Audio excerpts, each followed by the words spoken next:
ক্রিকেটে টিম ইন্ডিয়াকে বাঁচাতে হলে সবার আগে গৌতম গম্ভীরকে বাদ দেওয়া উচিত। কারণ আমার মনে হয় না যে টিম ইন্ডিয়ার এই লজ্জার হার হারার কারণে না টিম ইন্ডিয়ার বোলিং দায়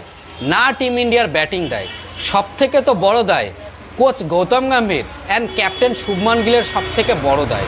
বিকজ সঠিক প্লেয়ারকে সিলেক্ট না করা, মানে যোগ্য প্লেয়ার হিসেবে শ্রেয়াস আইয়ার অ্যান্ড মোহাম্মদ শামিকে সিলেক্ট না করা, অ্যান্ড ক্যাপ্টেন শুভমান গিল মাঠের প্লেয়িং ইলেভেনে আর্শদীপ সিংয়ের মতন বলারকে বসিয়ে রেখে শার্দুল ঠাকুর অ্যান্ড প্রসিদ্ধ কৃষ্ণার মতন বলারকে খেলানো টিম ইন্ডিয়ার হারের কারণে সবথেকে বড় দায় আই থিঙ্ক আমার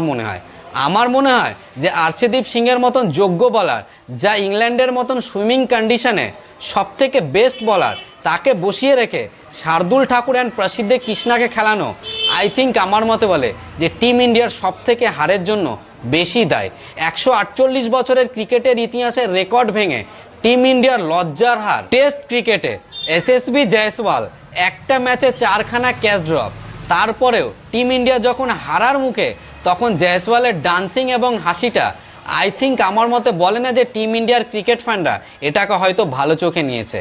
জয়সওয়ালের টিম ইন্ডিয়ার হারার মুখে যে হাসি এবং ডান্সিংটাকে খুব বেশ একটা ভালোভাবে নিয়েছে টিম ইন্ডিয়ার ক্রিকেট ফ্যানরা আই থিঙ্ক আমার মতে বলে না। সো বন্ধুরা, তোমরা একটু কমেন্ট করে জানিও যে টিম ইন্ডিয়ার এই 148 বছরের সবথেকে লজ্জার হার, মানে রেকর্ড ভাঙা হারের পেছনে টিম ইন্ডিয়ার কোথায় দায় বা কারা দায়, কে দায় যে এইভাবে টিম ইন্ডিয়ার একদম জেতা ম্যাচ টিম ইন্ডিয়া হেরে গেল, তার জন্য দায়ীটাকে হেড কোচ গৌতম গম্ভীর নাকি ক্যাপ্টেন শুভমান গিল নাকি টিম ইন্ডিয়ার ব্যাটিং, মানে সেকেন্ড ইনিংসে 30 রানে 6টা উইকেট পড়ে যাওয়া, প্রথম ইনিংসে 40 রানে 7টা উইকেট পড়ে যাওয়া, এটা কি সবথেকে বড় দায় নাকি টিম ইন্ডিয়ার বোলিং দায়? তোমরা একটু কমেন্ট করে জানিও।